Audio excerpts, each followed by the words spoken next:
Hi, Alex. How you doing? Very good, thank you. Very good. All right, so we're gonna get started.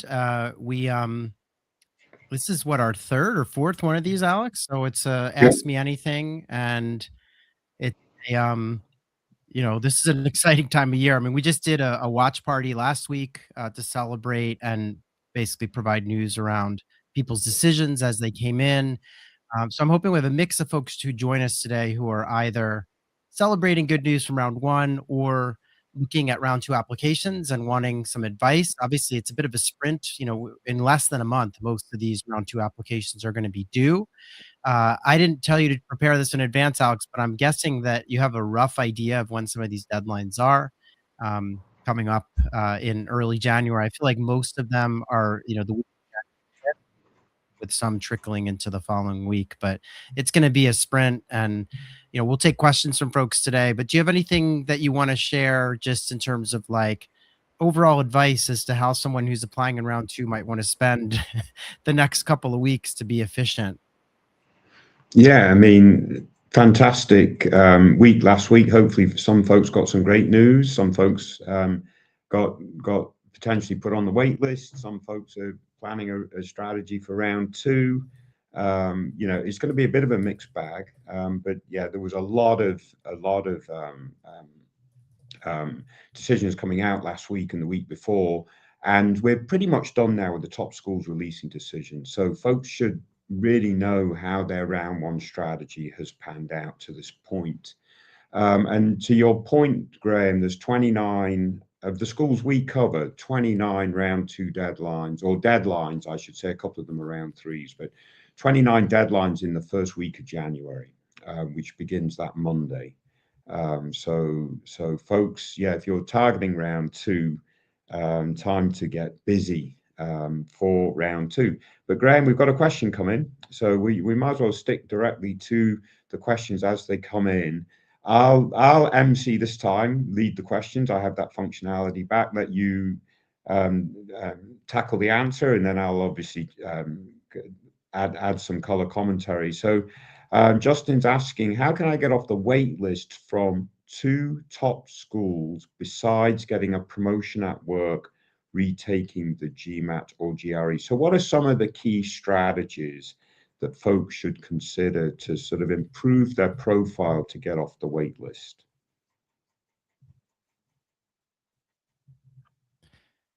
Yeah, there's a number here. I'm actually, Alex, I'm having some issues with my internet connection, so do you wanna Okay. start answering this? I'm just gonna try Yeah. to reconnect because I'm Yeah, not hearing you that's very well. perfectly fine. Yeah, no worries. So, Justin, a couple of things, right?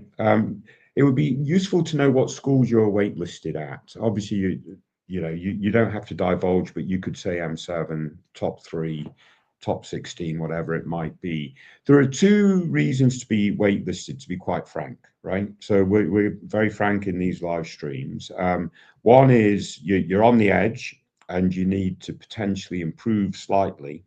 Um, on something in your application, and that's what you get into with this particular question. The second is maybe the school's not convinced that you have really thought about their program as a top choice, right?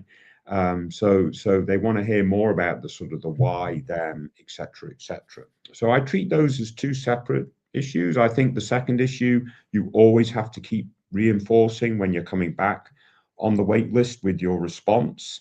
No school wants to admit anyone off the wait list that they can't yield, right? So they really want to know that you really want to come.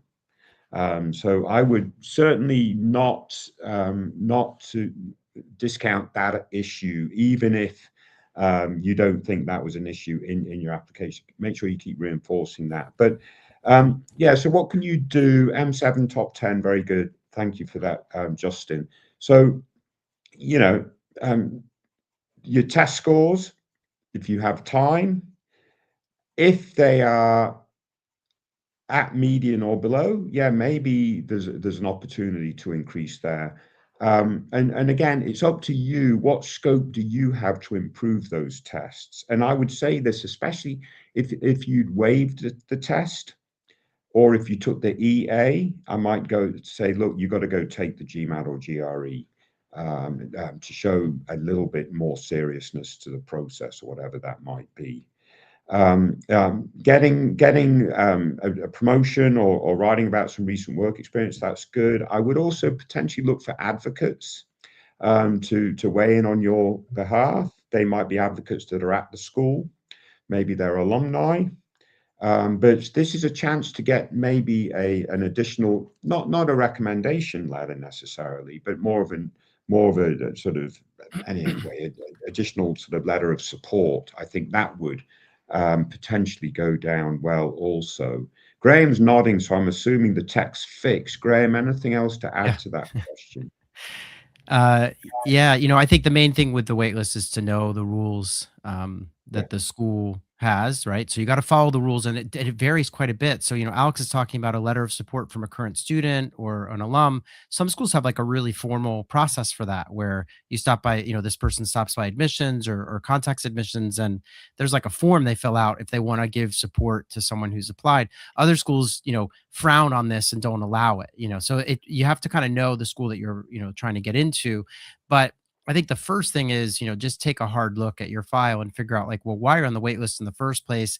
And if you're sensing that it could be a test, then it probably is a test. And if the school has waitlisted you and you have a below average test score, that's basically them telling you, hey, go take this test again and come back to us when you have a better score, if you want to be serious about getting in. And I know that's like terrible news to get because no one likes taking these tests.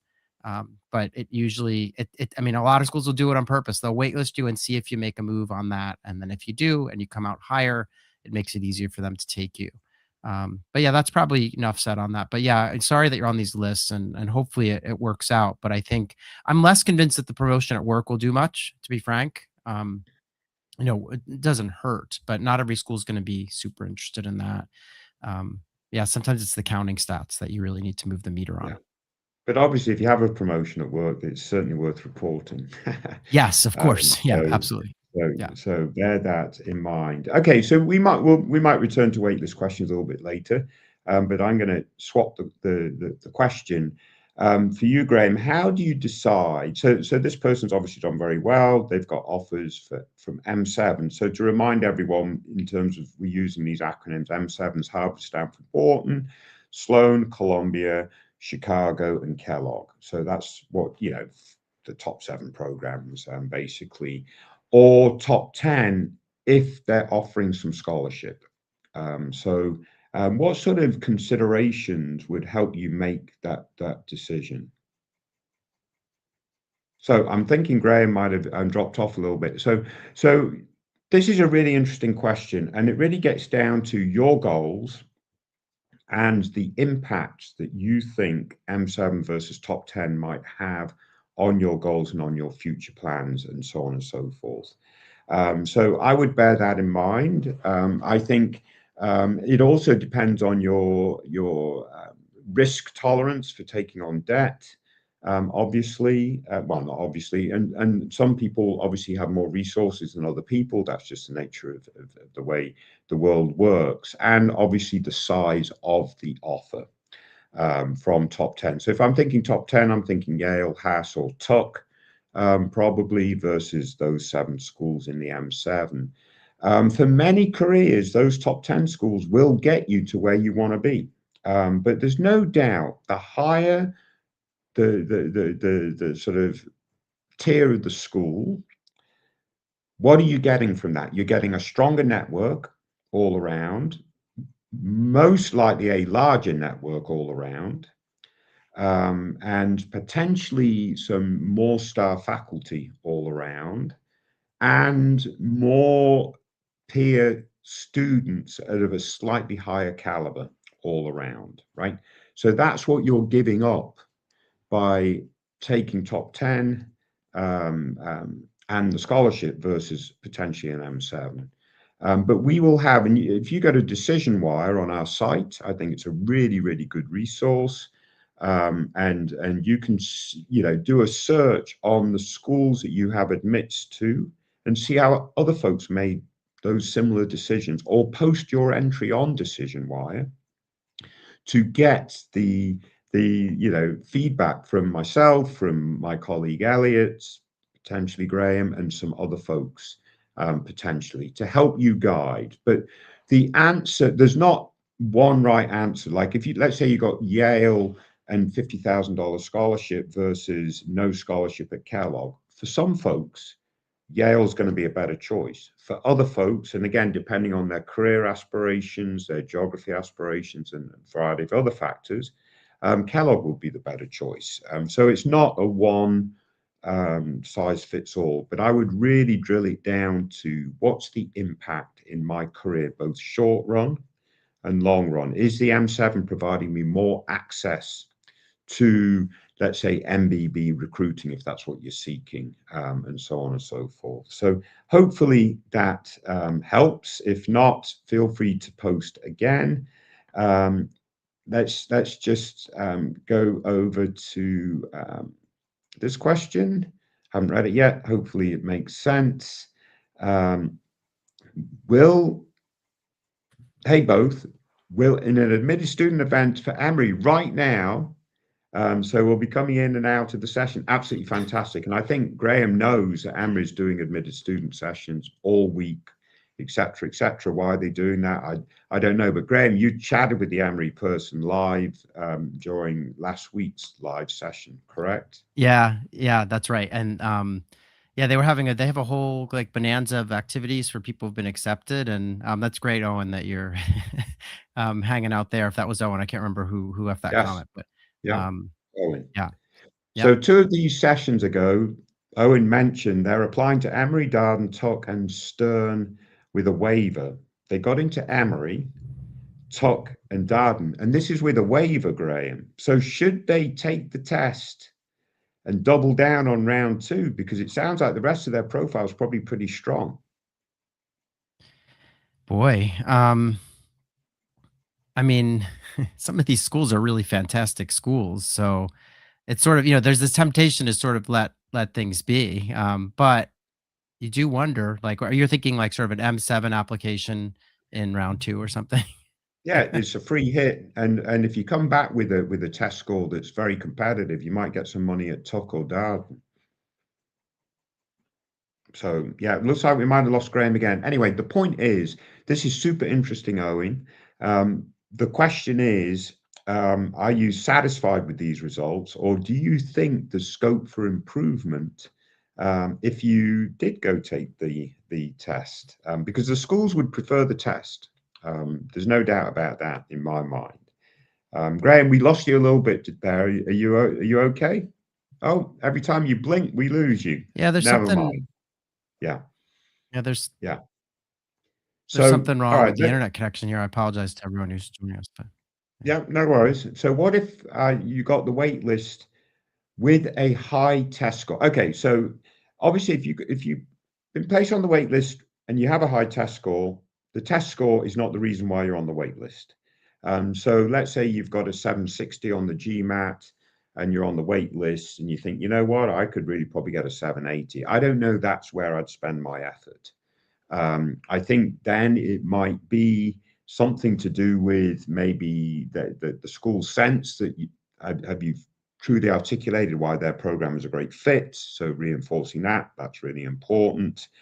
Then looking at other aspects of your file and so forth. But certainly getting advocates supporting you would be great. So I think we had another question about this from Justin, like how do they do that? So they would get you would provide them the email for the adcom or whatever, and they'll send a letter on your behalf. So you don't send the email, but they would send it through. And as Graham mentioned, some schools have really aggressive policies in this regard to seek out these advocates. Other schools might have something in there that says we don't want to hear from advocates. But if you've got any advocates where the school allows that students or alums, that will add a little bit of extra punch, I would say. So, and the other thing about the wait list in round one, you've got to recognize that schools don't know what round two looks like at all. So they'll be a bit more conservative on their admit numbers in round one. so they don't over admit. They will under admit and add more folks to the wait list so that when round two comes in, and they start making decisions on round two, they can make those decisions alongside those waitlist folks to bring in the best class overall. So when you're waitlisted in round one, it's certainly not over. If you start getting waitlisted in round two, then it gets a bit more tenuous in terms of your situation. But don't give up if you're waitlisted in round one. I do think, as we talked about waitlist a couple of times, our partner Leland, the coaching firm, if you go to our website, you'll find links to them. Have a waitlist seminar tomorrow, and they'll provide lots of good resource there also. And we've got loads of resource on our website regarding the waitlist, so I think that should help also. So going back to Owen, I want to go to TUC, but money is a big thing for me. I'm last minute taking the GRE and hoping to negotiate with them for it. Is there anything else I can do to get scholarship from them? You're an international student. I think that's a really good strategy, is really focus hard on the GRE to try to give that extra data point. They obviously love your profile overall, because it's, they're a top 10 program taking you on a test waiver. So that says a lot to me, in terms of what they're looking for. I think I now sort of piecing things together. I think I've seen some of your commentary on the wires or whatever. So yeah, I think I know where you are. Very, very good. I won't reveal, but there we go.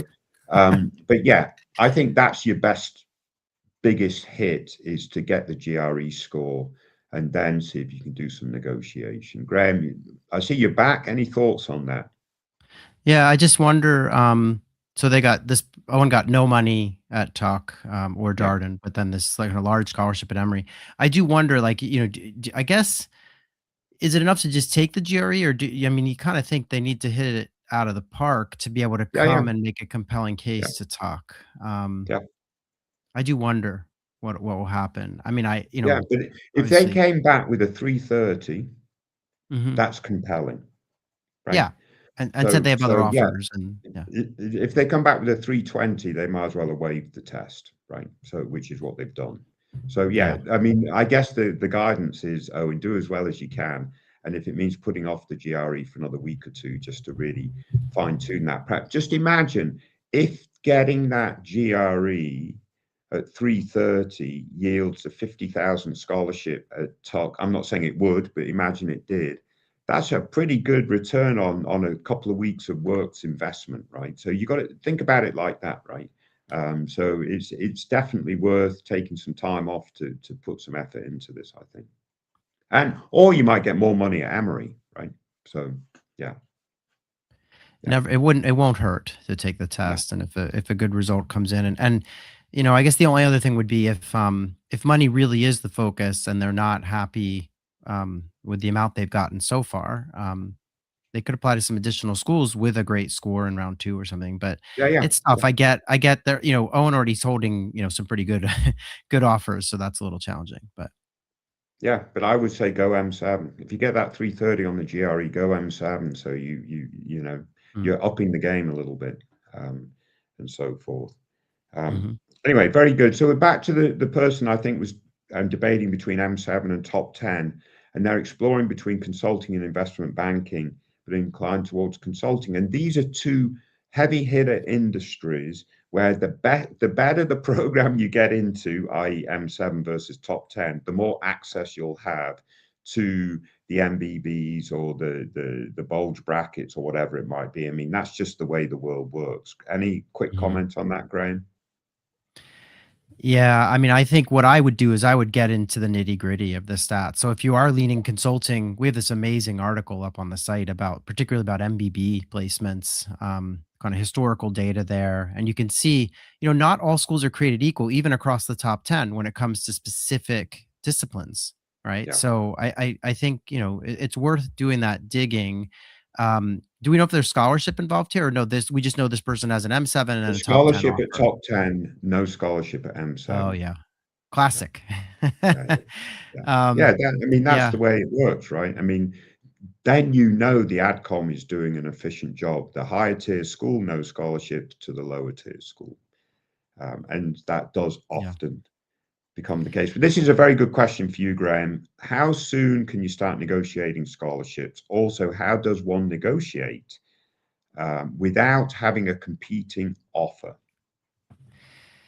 Yeah, so I mean, I would argue that, we're kind of now heading into the holidays. So I don't know that it would make sense to, I mean, these schools have just spent a ton of time getting their decisions out. They're exhausted, right? And so they're all going to take a break for the holidays and come back, and they're going to be in full on yield management mode as they head into their welcome events, which for most schools are going to be in January and February, for admitted students. So I would wait a little bit, until after the holiday, and I would write a very nice, polite letter to the school or schools in question that you're trying to negotiate with. And I would, just let them know that, you're really trying to, if you don't have competing offers, yeah, just speak honestly about how, financing the MBA is going to be a real challenge for you, and that you're wondering if there's anything they can do, to improve the offer, that they've given you. I don't know if they gave you some money and you want more, if they gave you none.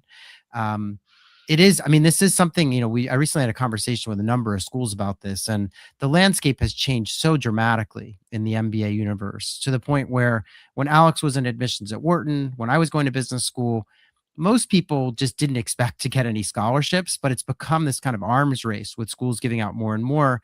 And the relationship that candidates have to debt has changed. I mean, most people used to just, you just borrow the money because it's a really good return on investment.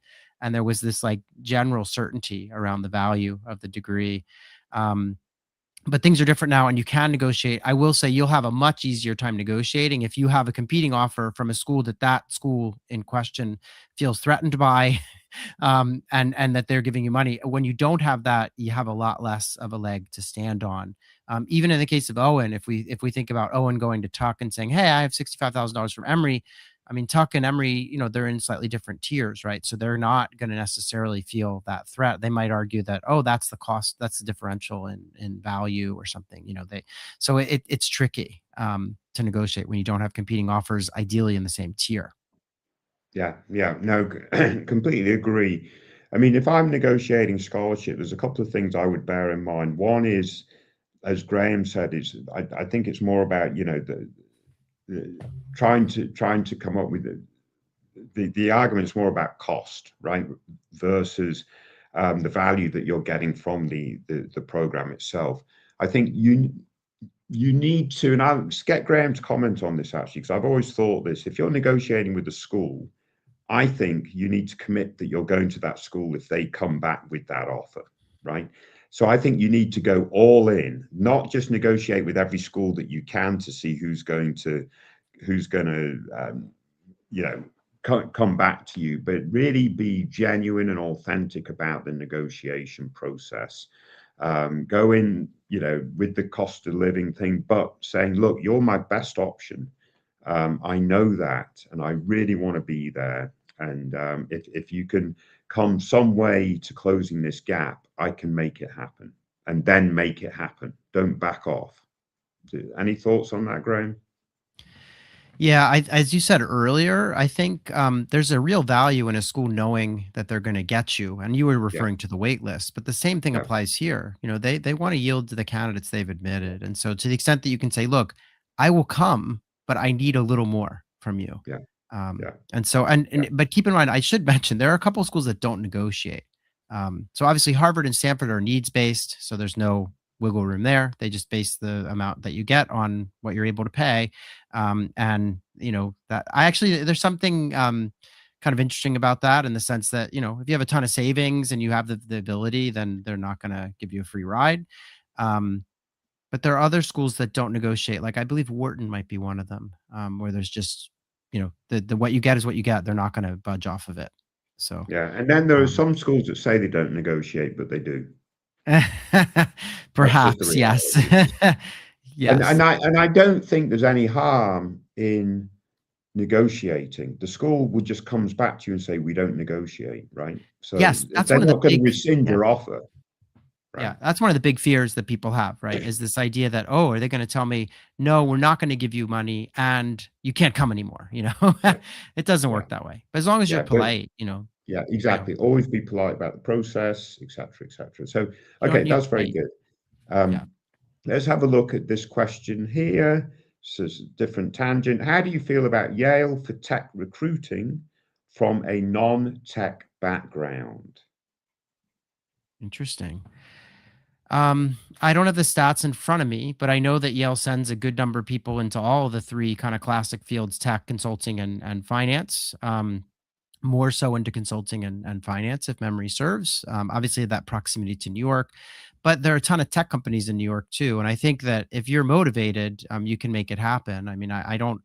Um, I, I think that one of the nice things about Yale, actually, that I should mention is that they allow you to take any number of courses from across the university. They're one of the, not every school does this. So some schools say, yeah, you can take one class or maybe two outside of the business school.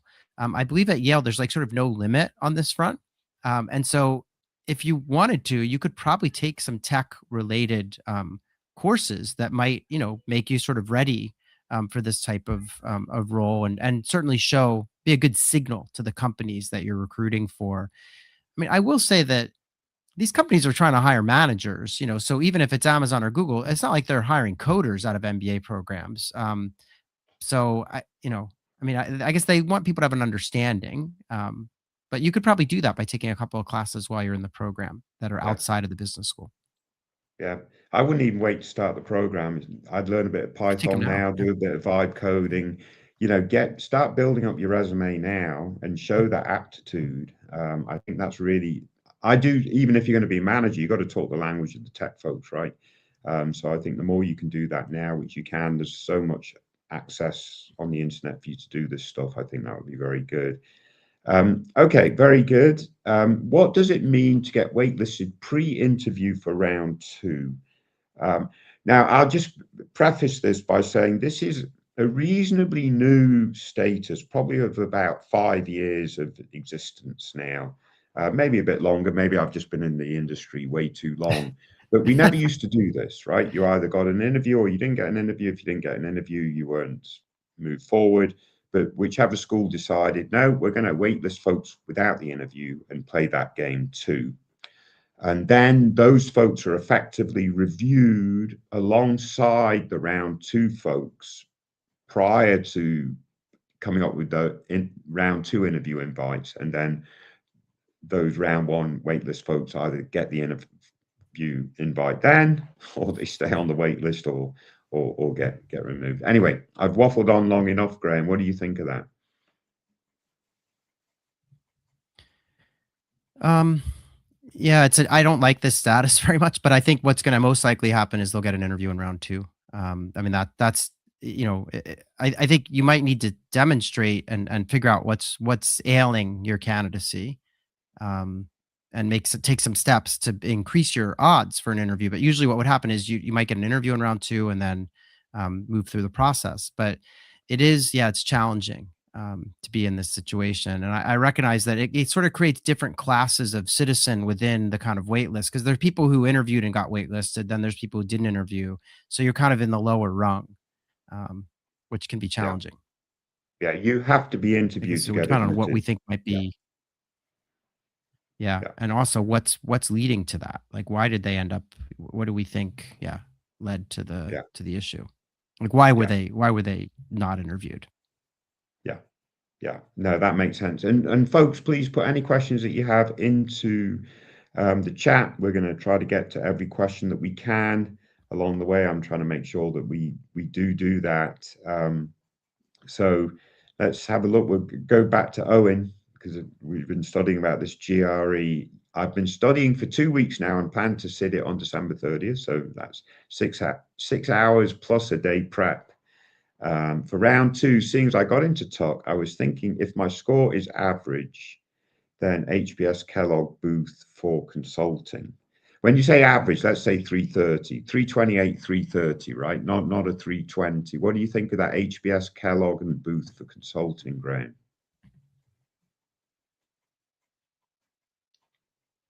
Well, I'll tackle that. I think Graham may be still having a couple of issues. I would go for it, right? Because the fact is, if you come back with a decent GRE score, you've got Tuck in the bag. That's a really good top 10 program. So now you're going into the M7 to see if you can compete there. You've got Kellogg and Booth at the tier just above Tuck. And then you take a swing at Harvard. Why not? Or you take a swing at Wharton. Or if you want to go over to the West Coast, Stanford, but Harvard, Wharton, or Stanford plus Kellogg and Booth, I think is a good strategy for round two. Certainly, the higher the GRE score, the more confident I would be that that would be a very smart thing to do. Yeah.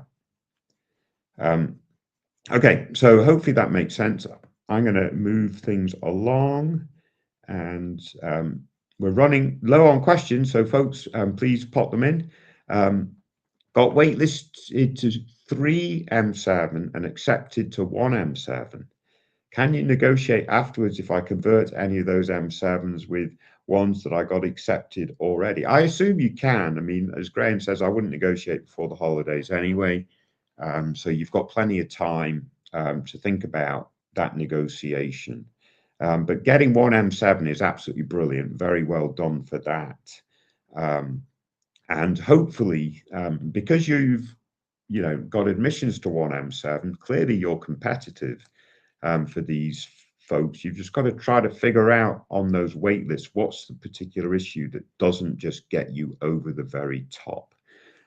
So hopefully you can find that. You can follow up. Again, make sure you're showing commitment and so forth. They really don't like admitting folks that they don't think they're going to yield. So you're going to fall into that. So I would really push the wait lists only for schools that I prefer over the one that I already have the admit. So I would sort of approach it in that way. And then if you get in, you can then start that negotiation and so forth. So we've got another question come in. So again, folks, please put the questions in. That would be great. Is a good GMAT score, 745, an effective demonstration when someone has a lower undergrad GPA? Any other mitigation strategies for round two? So I'll explain how that might be perceived on the surface. You're very, very smart, 745 GMAT. When push comes to shove and when you've got to show that evidence, you're very, very good. But if your GPA is lower than average, then it's more of a sort of a commitment to the academics. So why is it slightly lower? What's the circumstance, et cetera, et cetera. So you would perhaps need to explain that a little bit. Schools don't just want super smart people that will only show up for class when it's interesting. They want folks that will go to the classes and be fully engaged all through the program, right? Other mitigations might be you've done some additional coursework or something like that. But if your undergraduate is a little bit lower, just having an outstanding GMAT score is one mitigation, but recognize that it might put you into that bucket of smart but less committed.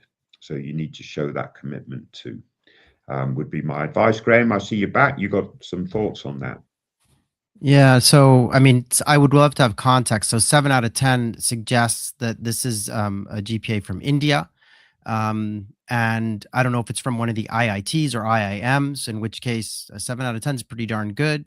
Yeah, Sometimes we see 8, but it's certainly a ballpark GPA. Honestly, I think if I remember correctly, this candidate is the one that's on the wait list, right? And so I'm wondering if some of it's just coming from an overrepresented portion of the candidate pool, right? So there are a lot of candidates from India, and sometimes you see the schools doing this where they're waitlist people. They want yeah, to get a feel for the whole pool, which they get out of round one and two, pretty much. So some of it might be that, and I say that because that might mean don't need to like reinvent yourself to be competitive. Although again, without seeing your file, it's hard to know. It could be that there was not enough, there's nothing that sort of differentiated you if you're in an overrepresented kind of portion of the pool. You've got to find ways to stand out. Yeah. But I'm not so Yeah. sure that the numbers here are the issue. Yeah. IIT Bombay is where they're Okay. from. Yeah, so that's an amazing program. So I don't think this is a case of the numbers not being good enough. I'm wondering about the career goals, like if this person's an engineer or, a tech person and they're saying they want to work in like private equity or venture capital and they have no experience in that. Like there's sometimes things like that that don't mesh, that can give a school pause. But again, it could just be as simple as there are a lot of candidates who kind of come from similar backgrounds and they kind of waitlist a bunch of them to wait and see what things look like in round two before moving to the next phase. Yeah. Yeah. Not And really also fair. that, I'm not an yeah. advocate, but I know that that's what happens. So Yeah, yeah.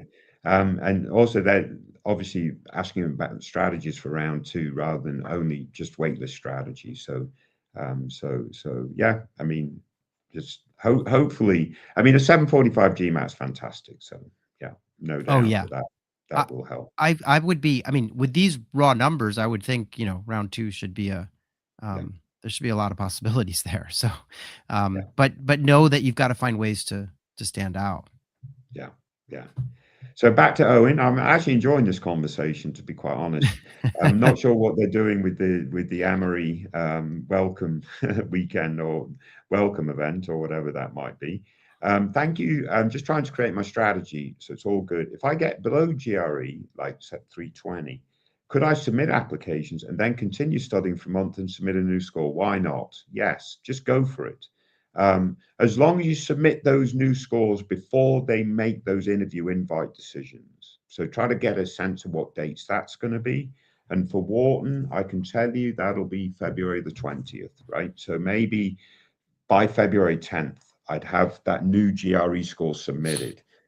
If you need to do something like that, if Wharton was one of your schools, but know how the schools that you're targeting roll out those interview invites, because like Kellogg, they tend to try to just roll them out straight away. So if you get an automatic interview at Kellogg, which I'm still a bit puzzled on their current interview strategy, but if you get one of those, then you've got time to do the interview, get the higher GRE score, and so on. So yeah, why not?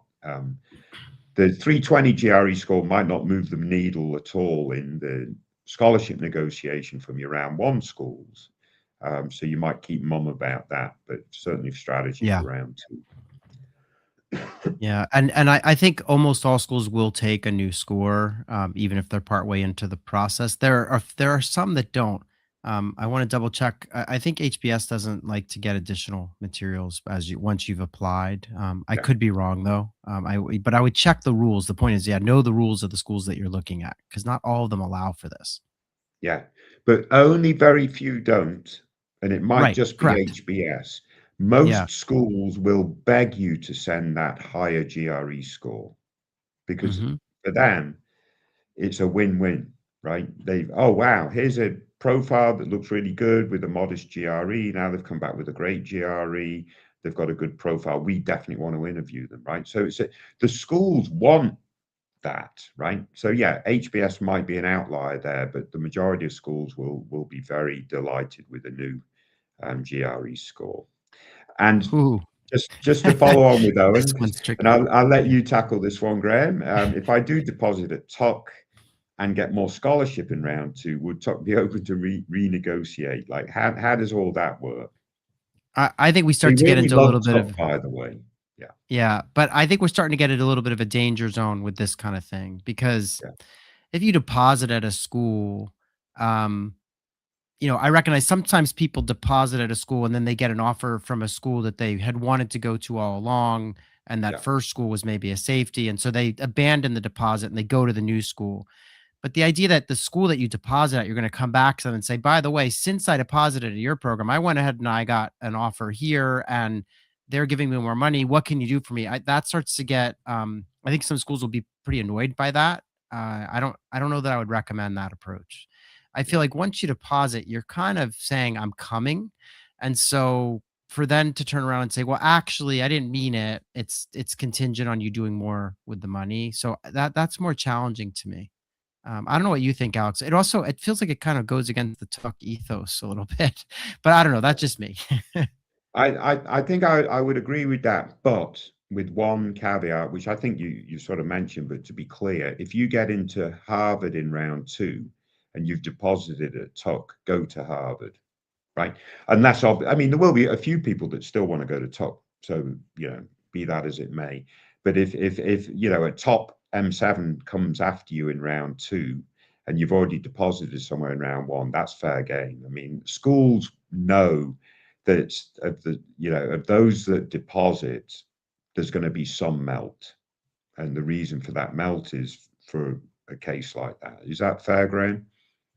I mean, yeah, they know there'll be some yeah, the thing for me that was sticking with me is this idea that you're gonna go back to them after depositing and say, "I want more." That Well, that's yeah, what I if you're mean. going back Yeah, to them if you yeah, go back to them and say, "You know what? I'm not coming," yeah, that's another story, and yeah, they yeah, know yeah, they're gonna lose some people yeah, that way. yeah. So I just want to make that clear. Very good. Yeah, good point. Um, okay, let's see what we've got here. How do you explain what you plan to do after resigning from the job and you're waiting for admissions?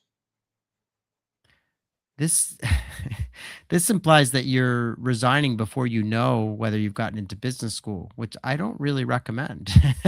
Yeah, I would recommend you find out if you've gotten in, and then when you get in, by all means, like the day you get in, if you know you're going to go to business school, you could always, there's no like rule that says you have to stay and work until the first day of classes. You can quit, go travel the world, do volunteer work, whatever you want to do.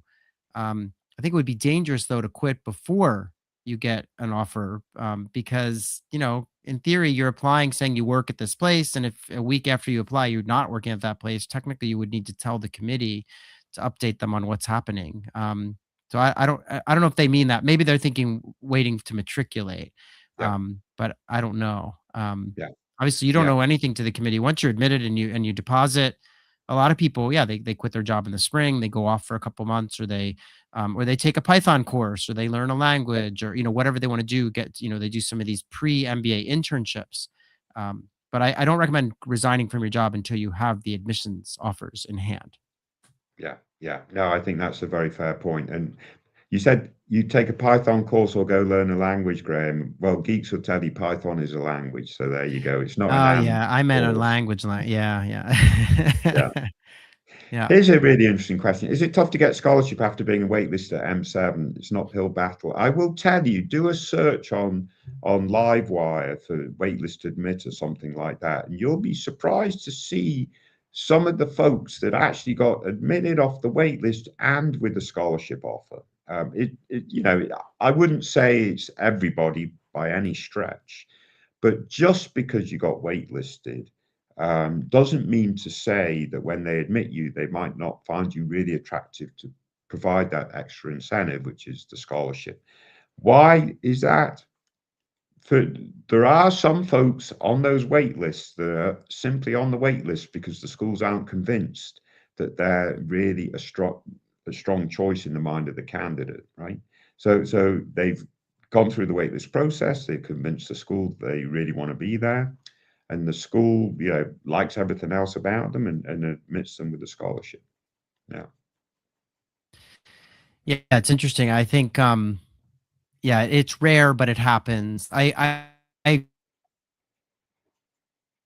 Oh, looks like I might have lost Graham. But the point is, if you do a search on Livewire, you can get a sense of how often this might happen and so forth. So yeah, just a quick call out for any questions, please put them into chat, and so forth. We've got about another 15 minutes, and Yeah, sorry, I dropped there for a yeah, second, but yeah. yeah, I just think, yeah, the sentiment is right. It can be tough. It can be harder. yeah, Like, they're giving the yeah, scholarships to the people they admit straight away for the most part. So, yeah. But it's not completely out of bounds. So right.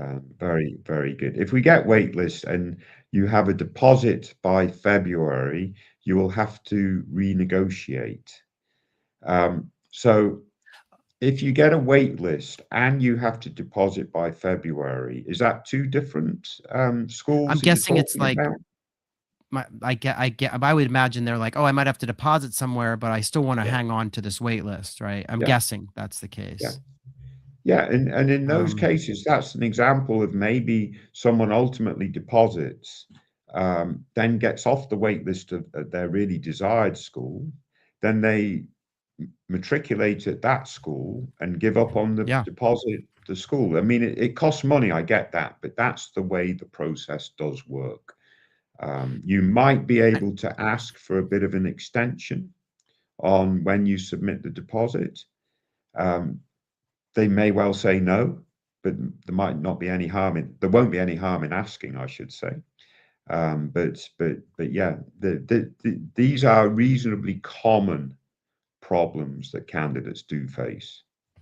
Yeah, I would advise, I mean, if you got in somewhere, and you're willing to go next year, if you don't get in off the wait list of the other school, then deposit, and plan to go there. And then you're pleasantly surprised if you get in off the wait list. And you will lose that deposit, though. I mean, I don't know of schools that give the money back. So if you make that deposit at the school A, you'll lose it, but you'll probably be very happy, about getting into the wait list school. And so that's the price you kind of pay for the security to have a Yeah, spot. So yeah. yeah. But back to Owen, and actually, this is a really interesting question, Graham. What's the Mhm. cost of not having a test score at a top program from a recruiting standpoint? Is there an issue? I mean, aside from the fact that you can't join all the secret societies that are for test takers only, no, I would say it makes no difference. And in fact, even if you, um, let's say you go and take it and you get a poor result and you don't ultimately report it to Tuck, there's nothing that says you have to tell anyone that you took the test, right? I mean, um, like, and recruiters don't really use this anymore. It's a little bit of a myth. Like, I think if you have like a giant score, sometimes people put it on their resume.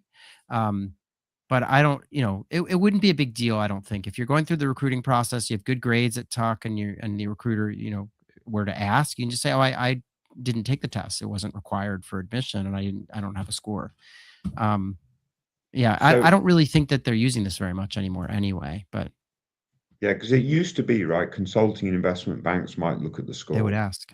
if Yeah. it was a It's become GMAT, less of a not thing. the Yeah. GRE, right? No, not the So, jury, yeah. yeah, yeah. So, yeah, I think they should be fine. And again, they probably got a first class degree out the a good university or whatever. So that would cover that, and so forth. Mhm. So yeah, we kind of run out of questions, Graham. So I could ask you a question. I haven't really thought of one yet, but I could throw something at you. What are you thinking in terms of, you did the hosted the live stream last week, and you had some admissions officers on the live stream.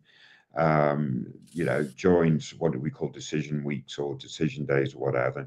What sort of things did you learn from those admissions officers that sort of pertains or might be relevant to folks that are applying in round two or figuring out their round one results this go around?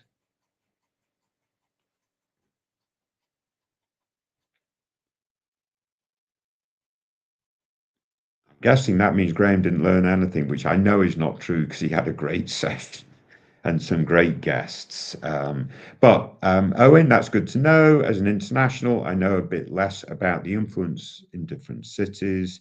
Okay, I can see top places very well into Boston MBB, but would I be able to place all across the US? So Owen, the geography matters in the US. Um, so if you have a particular area, let's say you wanted to work in Atlanta post MBA, then Emory would be a really super option. But Emory would be a really super option, very locally focused. Tuck does very well sending folks to Boston, as you point out, into the Northeast, et cetera, et cetera. Some of the schools in the Midwest do a really good job of sending folks all over the US. But the reason for that is their home markets are less strong, right? So the ideal situation is if there's a particular geography that you're particularly keen in. So if it's Boston, then I would look at the top schools that feed into Boston. And obviously, Harvard and Sloan. You haven't mentioned Sloan, but Sloan would be a really good option too. And Tuck is a good option also for that. But yeah, I would look at the Tuck alumni clubs that are all going to be regionally based. So look at how active they are in, let's say, New York City, in San Francisco, or other regions that you're particularly keen to explore. But certainly geography does matter, and I imagine Tuck has, Tuck's notorious for its loyal alumni, so I imagine each of its alumni clubs are particularly active as a nature of that loyalty that they have. But I would really look at the how active those alumni clubs are across different geographies that you're interested in. Graham, we lost you a little bit there, so I'd Yeah. let you respond to this. But then, if you want to respond to what you learned in that live stream last week, that would be great too. Yeah. So I think Tuck does have a really strong footprint in the Boston area, and I would argue across all of New England and the Northeast, even down into New York City. So, and they're great. I mean, they're one of the schools that has very high numbers on consulting placements Yeah, historically. So, yeah, I think they're going to be um, excellent. I don't, obviously there are going to be fewer people going out west. yeah, There's some, but not as many. yeah, Depends where obviously, if you know where you wanna land, you can structure your applications accordingly, um but yeah, just back to the earlier question, I mean, I'll just very, very briefly, I mean, it was really exciting to talk with these admissions officers on the days that they're giving out decisions, and to see that a lot of these folks who you and I both know, Alex, they've been doing this for 10, 15, even 20 years in some instances. They still have that real excitement around decision weeks, and they get a charge out of getting the word out to students, and that was the main thing I learned. I mean, obviously, um, it's a ton of work to make to build a class. yeah. And so it was just great to have them and be on the front lines as we heard from people getting in. And but yeah, no, no one gave any tip offs about application volume or anything that I know our audience would love to know. But my guess is that it's not radically different this year. If I had to guess, I think could be down a bit, up a bit, but I don't think it's nothing that's going to shape the admissions outcomes terribly. I think it's still competitive to get into the types of schools that we talk about. Yeah, no, brilliant. Thank you for that, Graham. Owen, just quick Yep. follow-up. I assume Darden and Emory might be more local focused, Tuck a little bit more widespread. And the point to that is Tuck is in that slightly higher tier, so it will be a bit Mhm. more widespread as a function of that. I'd say Darden a little bit more widespread over Emory, right? So if you Yeah, think of the fair. different tiers, Tuck would be top 10, Darden top 16, and Emory top 21 is sort of the tier structure that I have in my mind. We're Yep. getting closer to the end, but we have actually got some questions come in, which typically does generally happen. We've got to knock off Yeah. in less than 7 minutes. So I've got to go to the pub before tea, and I'm in the UK, so it's not that I Yeah. have to have a drink at lunchtime. But there we go. How how would you see Haas, Ross, and Sloan as schools with outcomes for people who want to get into consulting but more aligned towards the tech industry? So looking at consulting and tech, how do you consider these three programs, Graham? Boy, I mean, I think MIT has to be a standout here just because they historically do very well with like MBB placement. And they're, an M7 school in a major market and with a real reputation as a university, as an institution around technology and engineering. And so I think there's some benefits there. But Haas being in the Bay Area, obviously it's not a school that does as much consulting as some other programs out there. It's not at the top of the list for the percentage of the class going into consulting. But by virtue of being in the Bay Area, I would imagine that the type of consulting that you might end up on if you stay in the Bay Area and work for a top consulting firm might be fairly tech heavy, right? So that's a good bet. Um, I mean, Ross also does pretty well. I mean, these are all really good schools, but I think you could argue there's a little bit of tiering happening. Yeah. I don't know. What do you think, Alex? Yeah, I mean, I think Sloan's in the tier above Haas, in the tier above Ross. All three really good programs, especially for consulting and tech. And yeah, Ross has that is sort of a more of applied learning experience with the MAP program and so on and so forth. So Yeah, you can make strong arguments for either. People will say, well, Ross does a great job of sending people all over the country versus true. their local region, which is true, but that's because of the the concentration in their local region is not as strong as, let's say, if they're in the Northeast or something like that. But yeah, I would definitely, if they know they want to be in Silicon Valley, then that place certainly places Hasselhoff Ross in that case. And you could make an argument still for Sloan to go over there, but that Hass alumni is going to be super strong, and the networking opportunities join the MBA and so on and so Mhm. forth. Yeah, But yeah. some great options. So we've got 4 minutes, and we've got three questions from Maxwell. And I think this is, I'm not saying it's really straightforward, but I think maybe we can answer this in a couple of minutes. I got into Duke with a package of 120. I got into Darden, presumably with no money, and waitlisted at Emery, Johnson, and Haas. They're from Africa and need and would need money. What should they do? I think this Duke is out in front on this one, wouldn't you think, Graham? Yeah, they're saying they still need more money, but I mean, gosh, that is a huge scholarship, and I think do the math on the ROI. And note that with Duke's program, you can stay and work in the U.S. at a U.S. salary for like 3 years automatically after you finish. I mean, assuming you can find a job, right? You have the right to stay. So whatever you would have to borrow to close whatever gap is left after 120 has been given to you.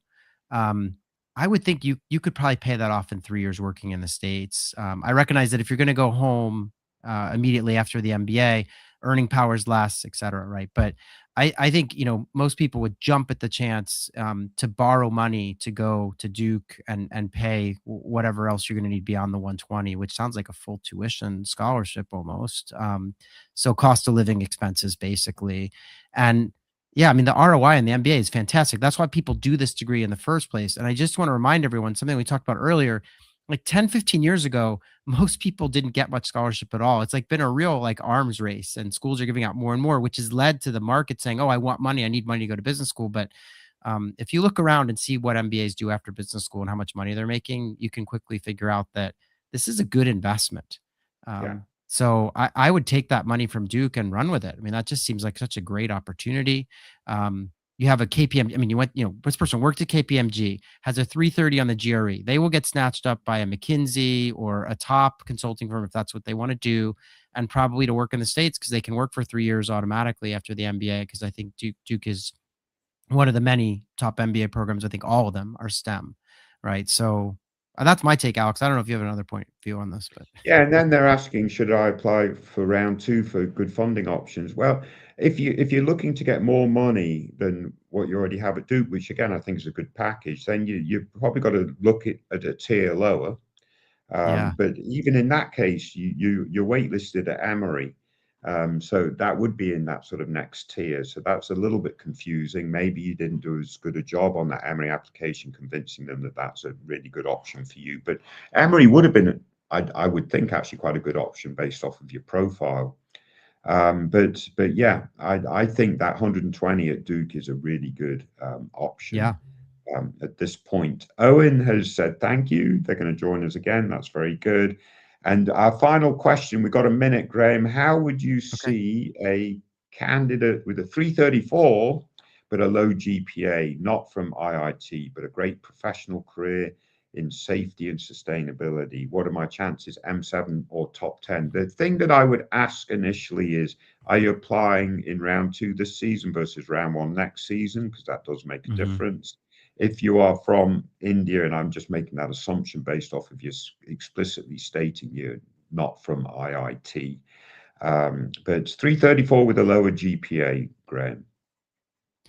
I mean, possible. I think it would depend on how low we're talking. Yeah, I'm not. I mean, that's a really good. yeah. It's so I'll just finish Graham's thought here. Well, I'll try to. It's a super GRE, and what you'll find when you're applying is the lower tiers that you look at, the more valuable that GRE will actually be. So if you look at the top Yeah, 16, they would love a GRE score like that versus maybe the higher end of the M7 is saying, well, that's another 334, or it's over 330, that's good, but not. not a huge difference maker. So if you're prepared to go into the top 16, it might actually yield greater response. They are from India and applying in round two, Graham.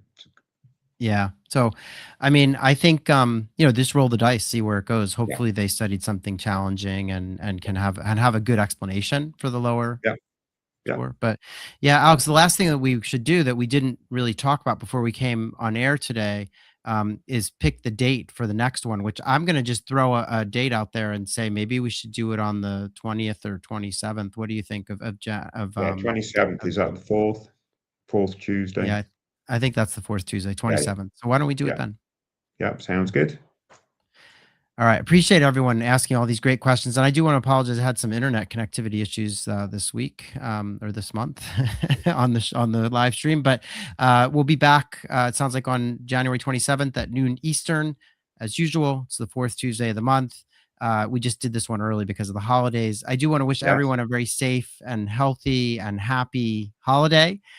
Thanks so much for all these great questions and for tuning in. You can listen to the podcast. Alex and I will continue to produce podcasts every week over the course of the holidays as well. So if you miss us, you can hear us on the podcast each week.